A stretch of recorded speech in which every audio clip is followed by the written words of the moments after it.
بسم الله الحمد لله والصلاة والسلام على رسول الله. أخذنا في الدرس الماضي المسائل الثلاثة. Eelmises tunnis alustasime 3 teemaga. قلنا أن المسألة الأولى فيها إفراد الله سبحانه وتعالى بالربوبية وبالأسماء والصفات. Ütlesime, et esimeses teemas on siis Jumala ainsus tema tegudes ja tema nimedes ja amadustes.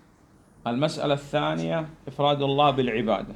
Teine teema oli Jumala ainsus بالعبادة نعم. tema teenimises, Jumala ainsus tema teenimises. المسألة الثالثة الوسطية كيفية التعامل مع غير المسلمين. Kolmandaks teemaks oli mõõdukus mittemoslemitega läbi käies.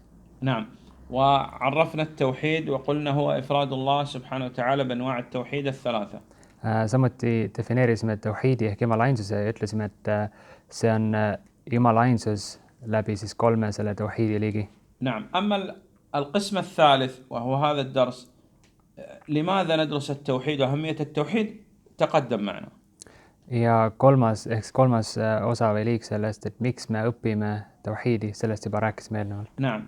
القسم الرابع الأصول الثلاثة شرح الأصول الثلاثة. 4. osa siis 3 põhialuse seletamine.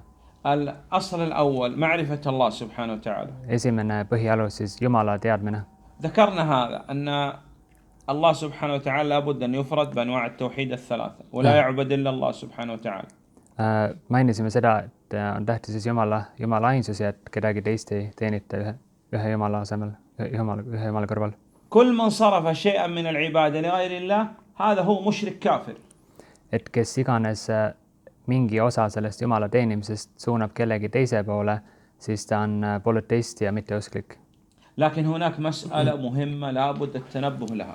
Kuid on üks tähtis asi, millele peame tähelepanu pöörama.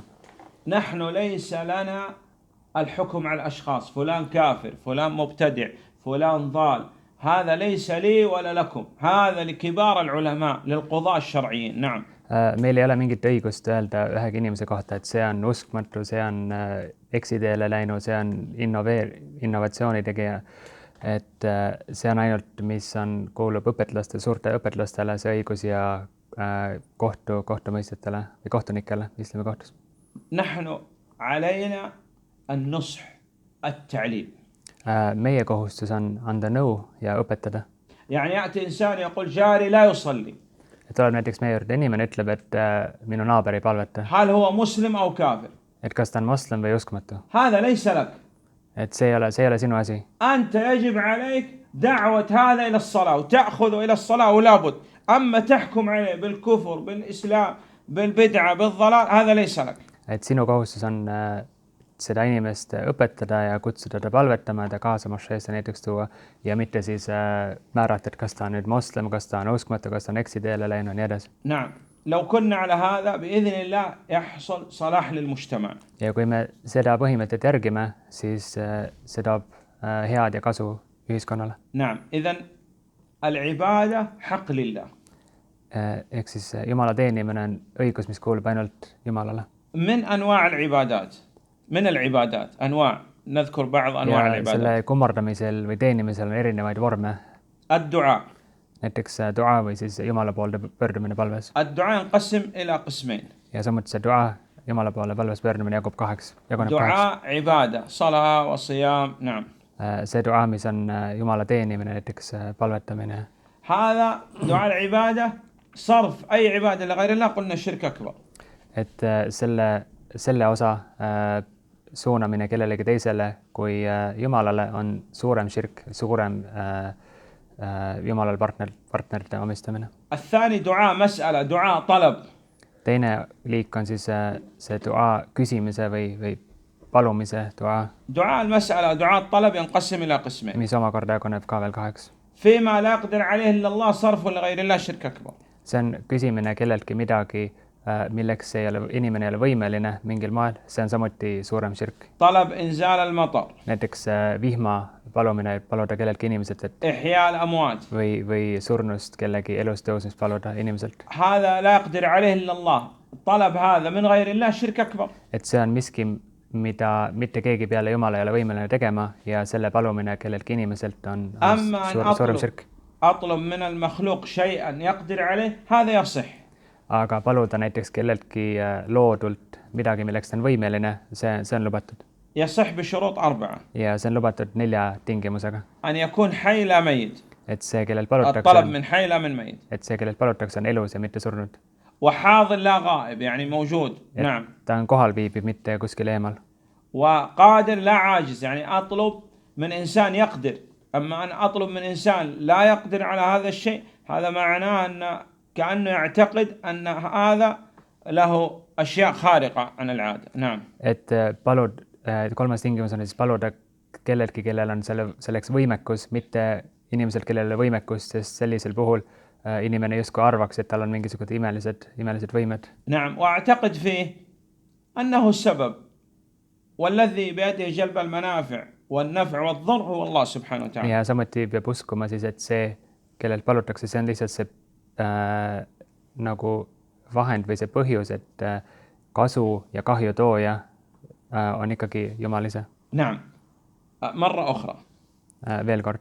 الدعاء ينقسم إلى قسمين. et see dua, see palumine jaguneb 2. دعاء عبادة صرف لغير الله شرك أكبر كمن صلى وصام وحج لغير الله. see dua palumine, mis puudutab teenimist ja kummardamist, sellest mingi osa suunamine kellelegi teisele kui Jumalale, see on suurem širk. أما دعاء المسألة دعاء الطلب قلنا ينقسم إلى قسمين. siis palumise dua või küsimise dua, see jaguneb 2. فيما لا يقدر عليه إلا الله صرف لغير الله شرك أكبر كطلب الولد أو إنزال الرزق المطر. نعم. et see nende asjade palumine, milleks ei ole võimeline mitte keegi kui ainult Jumal, nende asjade palumine, näiteks vihma toomine või sellised asjad, selle suunamine kellelegi teisele kui Jumalale on širk, suurem širk. نعم. أما فيما يقدر عليه المخلوق قلنا يصح بشروط 4 أن أطلب من المخلوق شيئا يقدر عليه.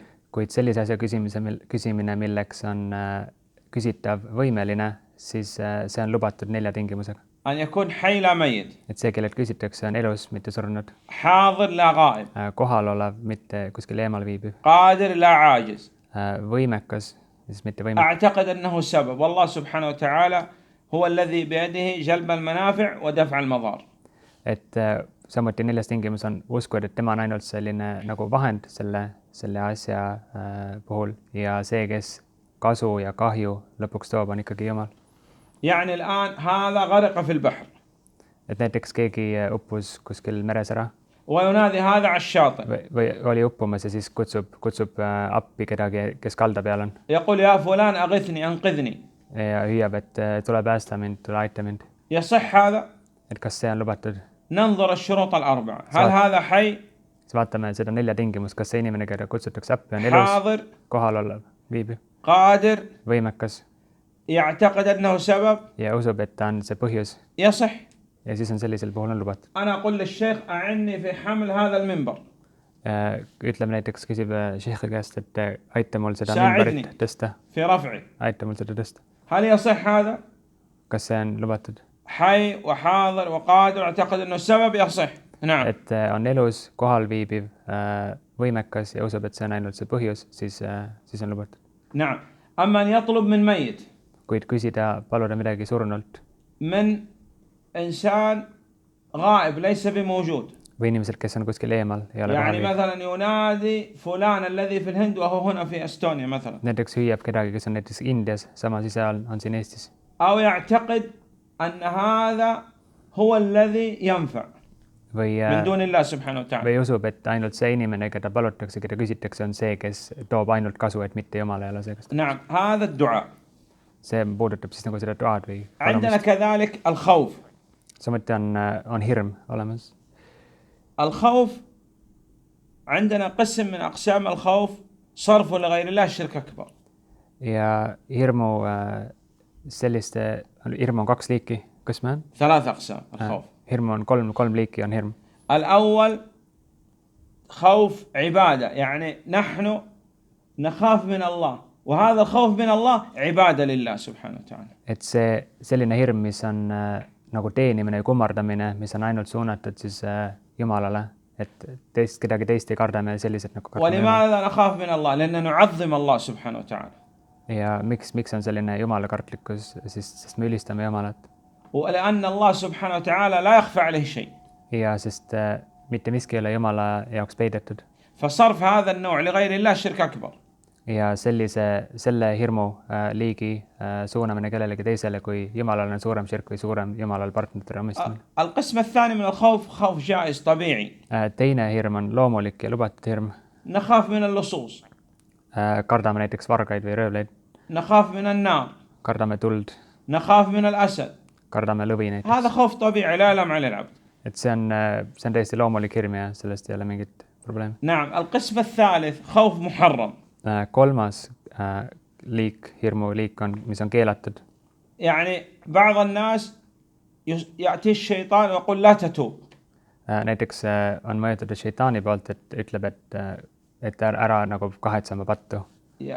يقنط هذا من رحمة الله يجعل ييأس من الرحمة. نعم هذا خوف محرم. Põhjustab siis seda inimest loobuma või jätma oma lootuse selle Jumala armu suhtes. أو مثلا الأب قال للولد لا تصلي. Või näiteks isa ütleb oma pojale, et ära palveta. فهذا الولد يطيع الأب في هذا لا طاعة لمخلوق في معصية الخالق. هذا خوف محرم. Siis kui see poiss kardaks seda isa selle pärast, kes keelab tal palvetada, siis see hirm on ka keelatud, sest on reegel, et ei ole sõnakuulmatust loojale, siis kui on loodu, kes seda küsib. فالخوف ثلاثة أقسام. Ja hirm on siis kolme liiki. خوف لابد أن يصرف لله سبحانه وتعالى وصرف لغير الله شركا أكبر. See hirm, mis on ainult Jumalale ja mille suunamine kellelegi teisele kui Jumalale on suurem širk. وخوف طبيعي جائز لا إشكال فيه. Loomulik hirm, mis on täiesti normaalne ja milles ei ole mingit probleemi. وخوف محرم. Ja siis keelatud hirm. أيضا عندنا الذبح ثلاثة أقسام. Ja samuti on ohverdamine kolme liiki. ذبح لله. Ohverdamine Jumalale. مثل ما نذبح الآن في عيد الأضحى. Näiteks عيdi puhul, kui ohverdatakse.